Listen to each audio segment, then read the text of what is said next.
So good morning, everybody. I'm Reverend Kevin Robson, serving as the Chief Mission Officer of the Synod.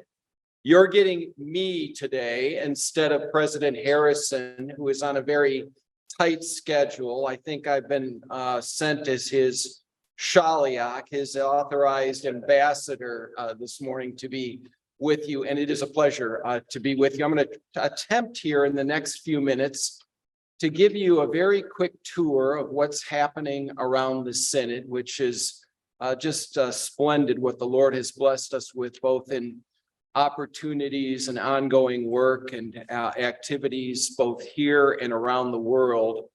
And at the end of our 30 minutes together, I'm hoping to have the opportunity to address whatever questions you may want to put forth about anything going on around the Synod. Sometimes I know what's going on, other times I don't. So we're going to find out about that too this morning. I will say at the outset that, it is absolutely true that the issue of life permeates virtually every corner of what we do as a church body. Whether it's here in the United States or in the many activities that we're pursuing around the globe through the Office of International Mission. And in some ways, I really love it here because I get a front row seat to what's going on in our program and mission and ministry areas. My role here at the Synod is to supervise the 5 main offices under which we take our work as a church body. I direct those at the behest of and under the leadership of President Harrison, to whom I'm directly accountable. And those 5 units that I supervise are the Office of National Mission, where the initiative and triennial mission emphasis, making disciples for life, that's what this conference is all about, that's where it really is housed or where it's managed from. The Office of National Mission by bylaw is in support of our 6,000 congregations through the 35 districts. That's an important distinction to make too, that all the work that we do in the Office of National Mission is really delivered to our constituents through our 35 districts. The Office of National Mission is actually subdivided into 3 general areas, managing 24 distinct program ministries, of which life happens to be one of the first and foremost. We've had a lot of work going on in the Office of National Mission over this past quadrennium, completing a number of assignments that were given to us by the convention in Tampa in 2019.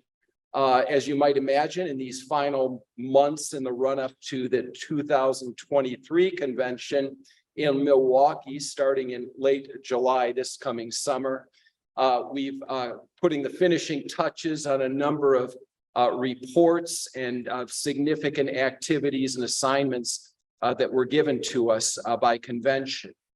Over this coming triennium, I'll put my prophet's hat on for a moment and say that we're going to continue to forge ahead with some very significant undertakings in the Office of National Mission, not only in life, which we're going to be hearing about throughout this entire conference, but particularly in the realms of church and school planting. Some initiatives under development, and you'll be hearing more about that in the months to come. Disaster response continues apace, and just wonderful work going on there with thousands of volunteers across the Synod who are effectively carrying out that mercy work, especially in times of catastrophic disaster. Also, our youth ministry, just a whole host of things going on, and I'm sure you're aware of a lot of those through the publications that come out from Synod. In the Office of International Mission, that's the second of the 5. We are managing a cadre of now just about 105 career deployed missionaries living in 40 plus countries around the world, working in over 70 countries with our international church partners. continuing, if you want to get a charge out of what's going on in our church body, take a look at what's happening in international mission. It's never been more effectively carried out and bearing all kinds of fruit. The number one request that we're getting from our church partners around the world is help us to form future church workers, pastors and teachers, most particularly, to assist them in church planting, growing the church, providing word and sacrament ministry to people within their local context. To that end, the LCMS is not only assisting our church partners with several dozen seminaries located around the world, we're also playing a lead role, or actually own, a number of regional seminaries in Santiago, Dominican Republic, Matungo in Kenya, more recently in partnership with the Lutheran Church of Latvia, a wonderful new Bachelor of Theology program being offered out of our seminary in Riga, Latvia. That's an English-speaking instructional program. And the newest of those efforts is a brand new regional seminary located in Chiayi, Taiwan, on the island there, right at our headquarters in Chiayi on the southwest side of the island, in partnership with China Evangelical Lutheran Church, the first confessional Lutheran Mandarin-speaking seminary in the world, which should yield fruits for generations to come for our Asia region. So just marvelous work going on there, not to mention in the Office of International Mission, all of the church planting and mercy work that is carried out, oftentimes in close coordination and collaboration with our international church partners. In the Office of Pastoral Education, that's the third out of the 5 program mission and ministry offices. Probably the largest initiative in the church's recent history is an initiative called Set Apart to Serve, the LCMS Church Work Recruitment Initiative. You possibly have been starting to see that emerge in various synod communications. That initiative, which is meant to cross many years to come, is designed to foster deep conversations and meditation with the youngest congregants among us, beginning at 4, 5, 6 years old, conversations about the possibility of serving the Lord and his church in a church professional church work career. And a marvelous collaboration going on there, probably one of the largest groups of stakeholders in the Synod's history too. Not only our 2 seminaries in St. Louis and Fort Wayne, but all of the Concordia University System institutions, all 35 districts, our beloved partners at Lutheran Church Extension Fund, Concordia Publishing House, a number of RSOs that are involved in this, including doxology, I know has been part of this conversation as well. There's just all kinds of wonderful stuff going on there. And we pray that as that initiative proceeds forward, its objective is to effect a long-term cultural shift, a philosophical shift in the way that we talk with one another and encourage our young people towards church work careers. In the recent months, one other new angle that's been added to Set Apart to Serve is a track aimed at second career people like myself. And so that's going to be another angle to Set Apart to Serve that's coming quite quickly down the road here. In the Office of Pastoral Education, I also have the privilege of chairing the Pastoral Formation Committee for the Synod. That's me and the 2 seminary presidents. That committee manages routes to ordination. Got a rather extensive report that's going into the convention workbook here shortly that will be addressing some assignments that we were given regarding improvements to the specific ministry pastor program and non-residential routes to ordination. So stay tuned for that. That should be an interesting conversation that we have at the convention this coming summer. The fourth office, LCMS Mission Advancement, that's the ministry to all of our donors, our contributors and volunteers who make all of this work possible. That is a incredibly intense effort that has borne much fruit.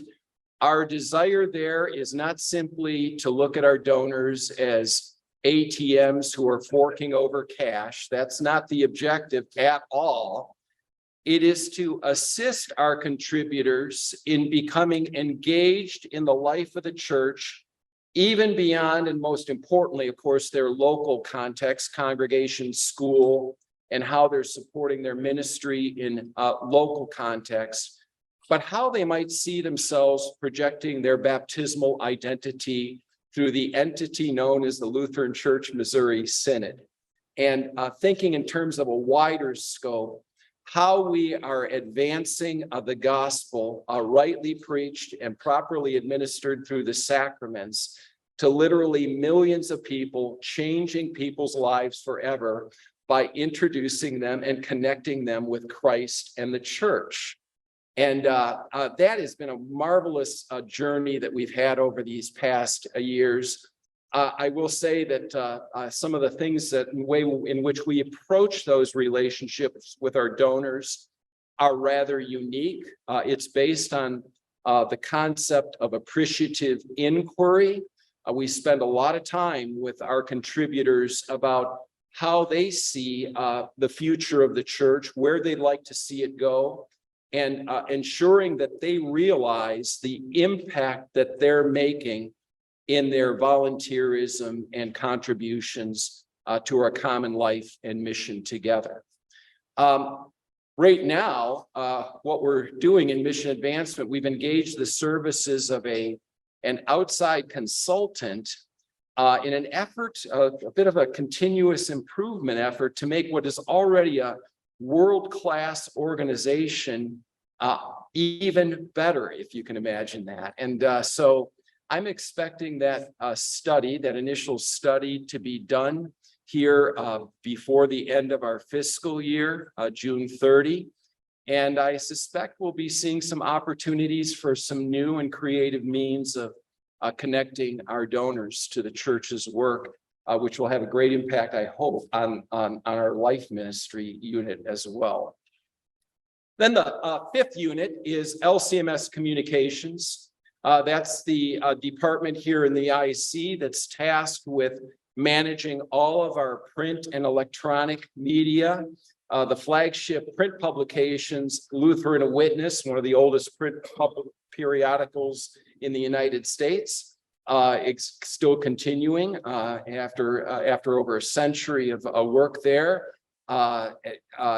Lutherans Engage the World, which is chiefly reporting out to the church about the work that we're doing in the Office of International Mission, the Office of National Mission, and the Reporter, of course, the monthly newspaper that's also distributed in real time in electronic form. LCMS Communications manages our website, social media, public relations, crisis communications. We recently brought on a brand new executive director to replace the irreplaceable David Strand after 40 years of service to the Synod, retired last year. But Mr. Michael Baer, incredible resume and a lot of experience, over 30 years of experience in communications and marketing, who was just began his duties here in the International Center there, heading up communications in mid-January. And I think we're going to be seeing some continuing creative approaches and further improvements and expansion of our communications efforts under his leadership. Most notably, in the next several years, you're going to see a transformation in our entire digital platform.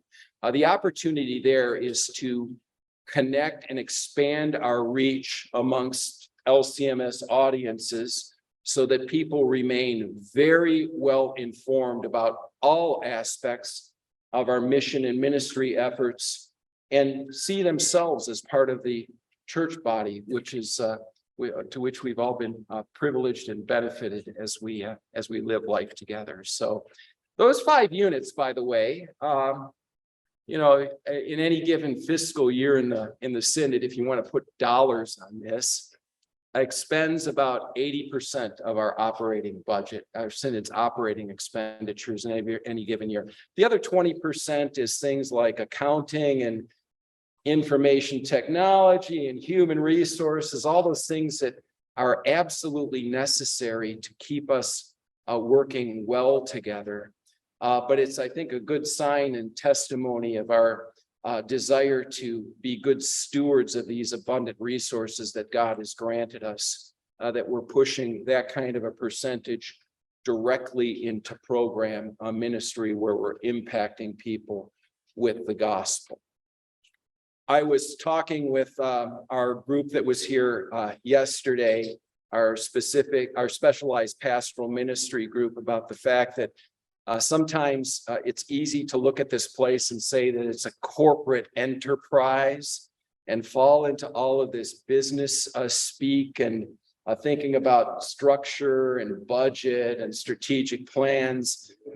But it really all boils down, folks, to the fact that we're here to make a common confession, live out the calling that God has given us to keep Christ at the center of everything that we're doing, Christ who is our life, and that it's all about proclaiming and delivering that life to whomever the Lord blesses us to bring into our orbit, and to go and proclaim that gospel to the ends of the earth.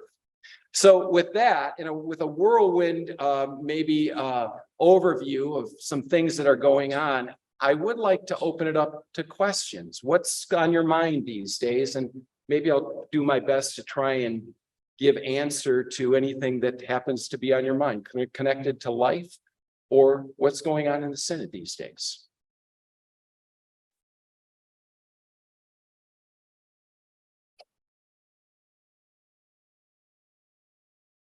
The $1 million ranch project.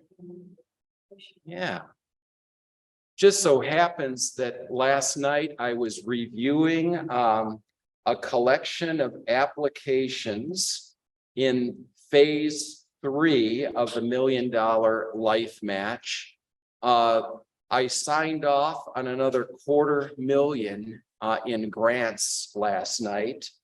Tiffany didn't, I don't know if you saw that I actually signed off on those things. So that was a pleasure to read those. And as I've been seeing those cross my desk, and as we've had a wonderful process there by which we extensively review those grant applications.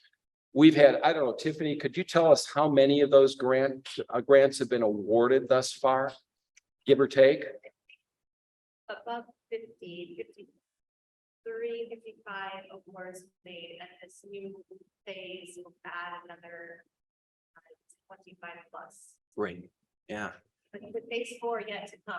Yeah, so I'm hearing Tiffany say roughly 70 plus grants probably that have been awarded today, and the total dollar amount out of those, that $1 million, probably about that, right?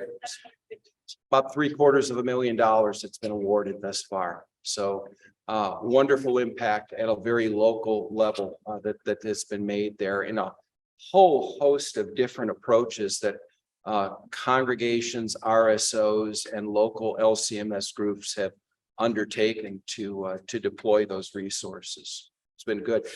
I think it's safe to say that I don't think I'm letting the cat out of the bag here, that Tiffany has been talking with me and President Harrison about how we might be extending that perhaps into the new fiscal year.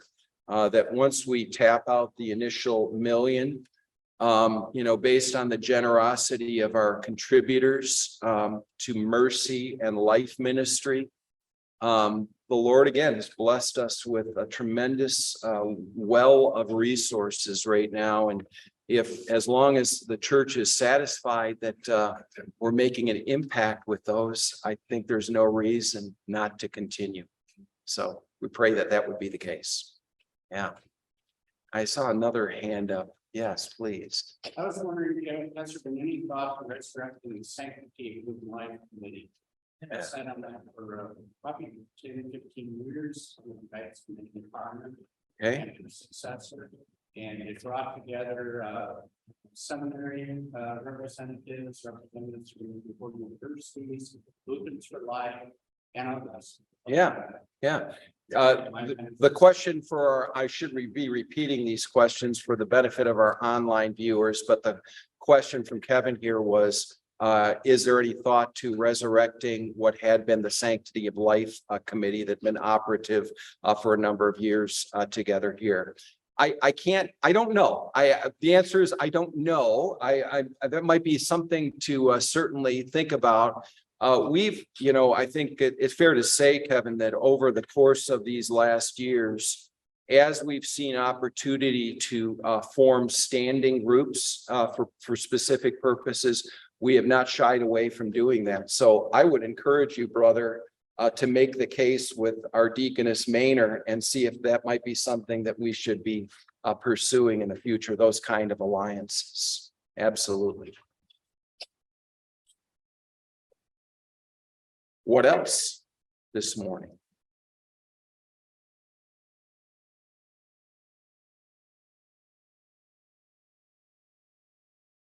Okay, well, we are going to head upstairs to the Winnikin. I believe we got a little bit of a break going on right now. And Mr. Gagline is going to be addressing our group at 11:15. Yeah, upstairs, one floor up in the Winnikin. God bless your day. Thanks for our time together.